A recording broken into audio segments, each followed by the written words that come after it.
दोस्तों आज के इस वीडियो में हम बात करने वाले हैं कि रिवीजन करने का सही तरीका क्या है। मतलब किस तरीके से हम रिवीजन करें कि हम अपना मैक्सिमम जो आउटपुट है वो वहाँ से निकाल सकें। दोस्तों यार कई सारे स्टूडेंट्स के लिए रिवीजन कैसे करें ये तो सवाल ही नहीं है भाई। चैप्टर ख़त्म हुआ, वापस से उसको उठा के दोबारा पढ़ लेना, यही रिवीजन है। लेकिन दोस्त मैं बता दूँ, अगर तुम इस तरीके से पढ़ाई कर रहे हो तो तुम बहुत ही गलत कर रहे हो। इससे तुम्हारा बहुत सारा लॉस होने वाला है।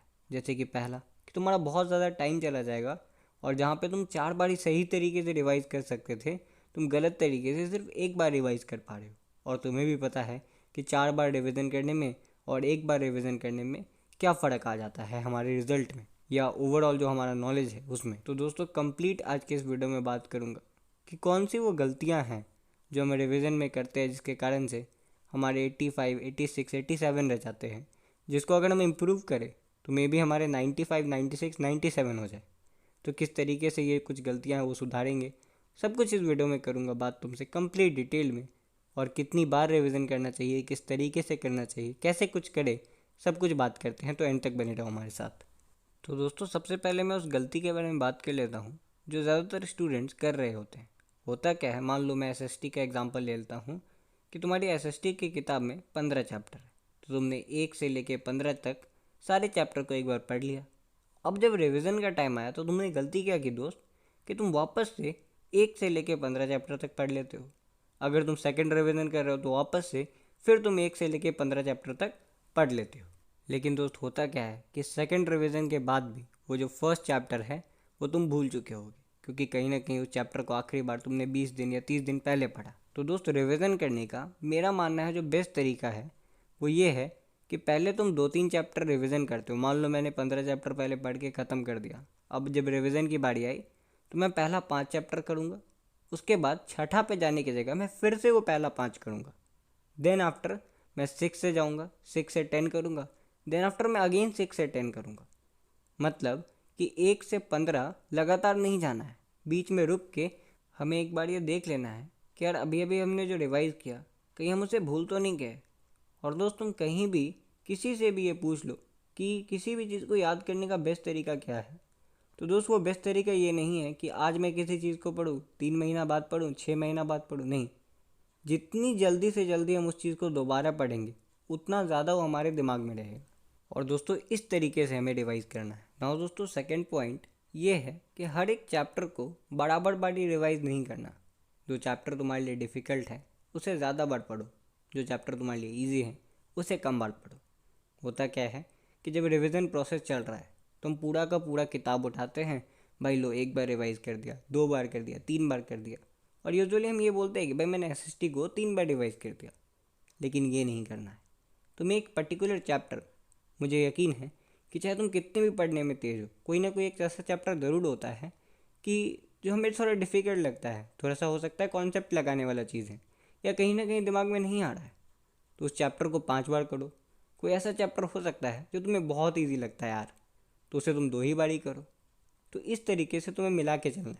ज़रूरी नहीं है कि हम हर एक चैप्टर को बराबर बार पढ़ेंगे। जो चैप्टर डिफ़िकल्ट है उसे ज़्यादा टाइम देना है, जो चैप्टर नहीं है डिफ़िकल्ट उसे कम देना है। एक लिस्ट बना सकते हो कि कौन सा चैप्टर तुम्हारे लिए डिफ़िकल्ट है। और ये बहुत इंपॉर्टेंट वर्ड है कि तुम्हारे लिए क्या डिफ़िकल्ट है। ये नहीं कि तुमने टीचर से पूछ लिया कि यार कौन कौन से चैप्टर इंपॉर्टेंट है। इंपॉर्टेंट तो सभी है मेरे दोस्त, कहीं ना कहीं हर एक चैप्टर से क्वेश्चन आते हैं। और मुझे उम्मीद है कि तुम्हारा एम 95 का है।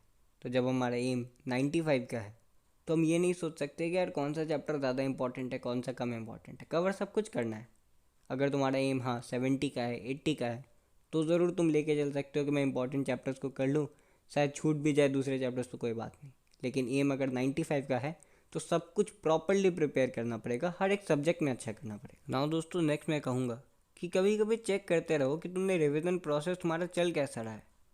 किसी एक चैप्टर को उठाओ और एक सादा कागज़ उठा लो और उस पूरे चैप्टर को एक सादे कागज़ में पूरा चैप्टर तुम कंडेंस करके करने की कोशिश करो। अगर तुमने उस चैप्टर को बहुत अच्छे से पढ़ रखा है तो ज़्यादातर फैक्ट्स उसमें क्या क्या है, क्या कुछ है, सब कुछ एक ही कागज़ पे तुम्हें लिखने की कोशिश करनी है। और इससे तुम्हें पता चलेगा कि तुम्हारा रिवीजन प्रोसेस कैसा चल रहा है। कभी भी किसी चैप्टर को ऐसे मत छोड़ दो कि यार वो बहुत टाइम से छूटा हुआ है, बहुत दिन पहले पढ़ा था। ऐसा कोई चैप्टर नहीं होना चाहिए। बीच बीच में हर एक चैप्टर को थोड़ा बहुत देख लेना, 5 मिनट ही सही। 5 मिनट ही सही, डिनर करने से पहले 5 मिनट हम किसी चैप्टर को उठा के थोड़ा पलट लेंगे, भाई कॉन्फिडेंस आता है। जब एग्ज़ाम टाइम में लास्ट टाइम हम उस चैप्टर को उठाते तो लगता है हाँ यार, साल भर में मैंने इस चैप्टर को 10 से 15 बार देख रखा है। पढ़ा क्या है नहीं है वो तो दोस्त एक दिन पहले भी पढ़ के हमें उतना ही याद रहता है, साल भर पढ़ के भी उतना ही याद रहता है। नाउ दोस्तों लास्ट चीज़, क्या रिविज़न कितनी बार करना चाहिए? 10 बार, 15 बार, 20 बार? नहीं दोस्त, सिंपल सा फैक्ट है, 2 से 3 बार प्रॉपर रिवीजन करना है।